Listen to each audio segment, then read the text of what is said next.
Hello everybody, welcome back to From Rhythm to Algorithm. We continue on with our derivation, what is sensorality? Looking for the right question to ask, but in reality we're deriving the question, and the answer will be sensorality to show the direct iteration of the letters. And so, continuing on, a lot of linguistics. I lied, I admit it. We are going to have a new fundamental theorem of physics.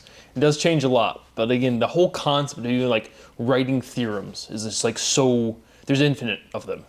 And so it's just like, doesn't really matter, but I'm trying to give you, again, as much documentation as how this stuff changes and progresses.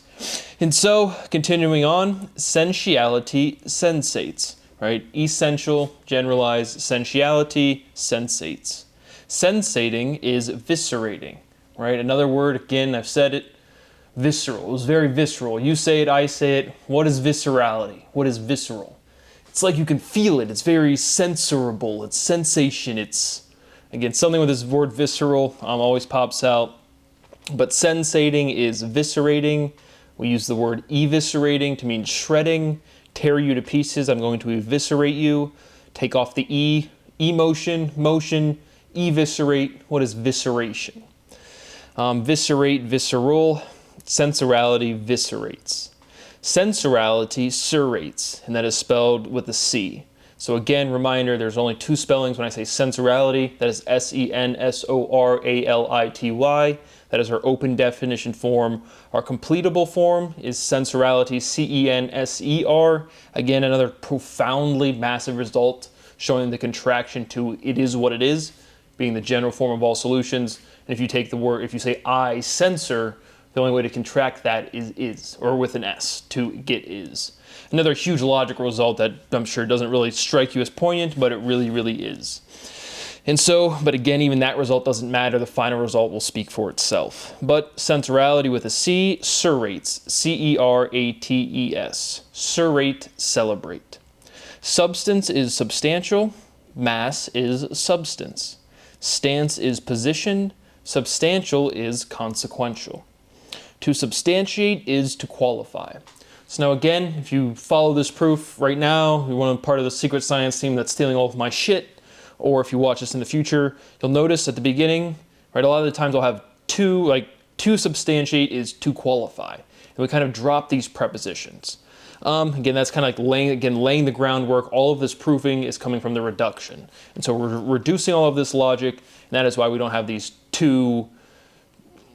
relationships that like to substantiate is to qualify. We kind of like drop the prepositions. That's part of this contraction process. Sensorality is subjective. Definitive is the opposite of subjective. No, Brad, it's subjective and objective. Again, it's another one of these. Again, we did it with like pessimistic, cynical. We showed this progression, but again, we're demonstrating this inversion opposition process linguistically.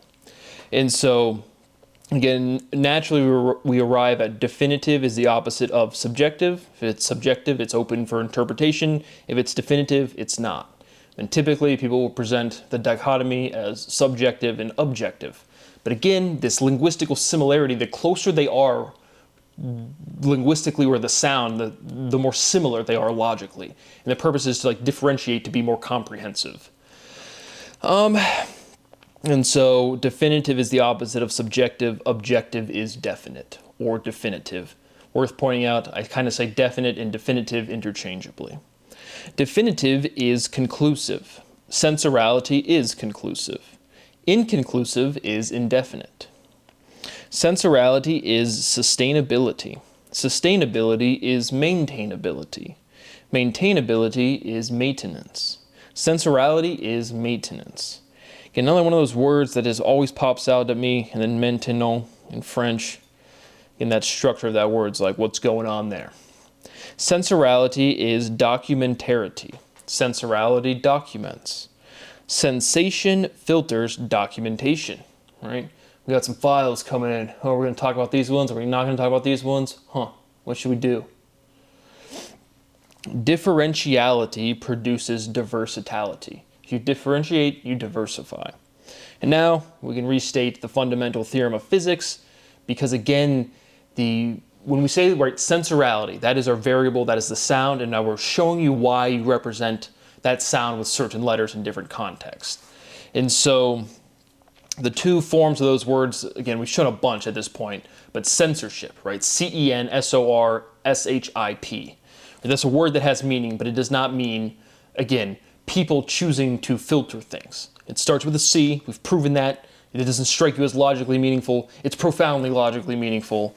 But now we can say, as the fundamental theorem of physics, censorship, C-E-N-S-O-R-S-H-I-P, is absorption. Fact. So that's not going to strike you as extremely poignant, but it is. And so that soar in censorship with the C, that's, you know, the word form that's out in the wild that people use definitely wrongly, big wrongly, as I just say a word form that doesn't make any sense. Nice. But censorship is absorption. The soar in those are the same soar. Again, another one of these differentiations. Nobody besides me is going to be able to see this, feel this, but it's true, and it's worth pointing out. And so we can now, again, we've used our variable, sensorality, in a form, in a theorem, again, not like haphazardly. It's a natural progression of the derivation. What is the most general thing you can say about physics? Censorship is absorption, with the C, that spelling to that word. And the soars are the same. But again, I pointed out here in another, well, I guess we'll just get to it. But generous, censorous, structure of the word. What is absorption to containment? All right, if I absorb moisture, right, that moisture is contained within me. So absorption produces containment.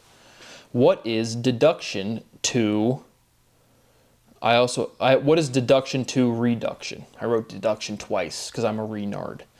But what is deduction to reduction? Right, we're reducing all of this logic. We deduced a bunch of things and then we're reducing the deduction. But what I was thinking when I asked that question is we've demonstrated physical limits to language, and now we're iterating our letters to, again, produce a direct, what is a sensor, what is sensorality, with a direct physical demonstration where words don't even really matter. And so we are very, very close because we are very literally running out of words to say. But reduction and deduction, again, reduction, you deduce things and then you reduce the deduction. Absorptionality is censorshipality. And so this is what I was getting at. Sorptionality is sorshipality, and that's softening the sh sound from the T-I-O-N and absorptionality, and then the ship in sorshipality. Again, just felt like something to point out. Absorption is sorting. Metabolism is absorbing, right? And we can see the B-O from metabolism, right? Metabolism. That's the syllable you're emphasizing. And again, you like emphasize the base word. Metabolism is absorbing. And so again, it's just like the absorbing, it draws out the syllability, but it's the B-O from metabolism. If you flip that, is the O-B in absorbing. It's just iterated with an R in front of it. And so we're getting closer. Absorbing metabolizes. Sensorality metabolizes. Metabolizing is stabilizing. Right? If you eat something and you're stabilizing that energy content, that ability to move, that ability to do work, you're stabilizing it. What is absorbing to bonding? Right? If I eat a cheeseburger and there's a fat molecule and it's floating through my bloodstream, what is the actual molecular interaction? Both things are charged swirling around. They're in a stabilized dynamic, so the charge is not overwhelming. They have some sort of shape because of their stability. And then we have this lock and key mechanism within biology where it activates some sort of metabolic pathway. So again, on a direct physical level, how is information stored in your genetic code? How is damage, any sort of inflammation, any sort of stress, how does that damage the structure, the shape structure of those little vibrating, stabilized dynamics? How is that again? How is information stored physically, literally? And so I just saw Professor Sean Carroll, a guy that's definitely hasn't been stealing my research the entire time. Him and Jerkoff #1 and Jerkoff #2, they're writing a paper about information. Again, I sent him an email. Prof. Carroll still hasn't gotten back to me, but information, Language is little, it's not formation. It has no shape to it. So I thought I'd help out Professor Carroll there. Again, huge criminal. Why isn't he behind bars? But seriously, like seriously. But how does information get stored with shape? When shape is created by charge that is in some sort of dynamic, that has fundamental dichotomy that cannot be reduced, how does that form lock and key mechanisms to activate metabolic pathways? How is information stored within shape? And what is, to our question, what is absorbing to bonding? In bonding, sharing an electron. It's the same, it becomes one thing. Absorbing, again, just posing the question, any intuition that presents itself. So that is what I have for you today. The big step in this one being the censorship, the element that is used in the wild most wrongly, CENSORSHIP. That is, again, inanimate filtration. And inanimate filtration is absorption. Censorship is absorption, and those SORs are the same.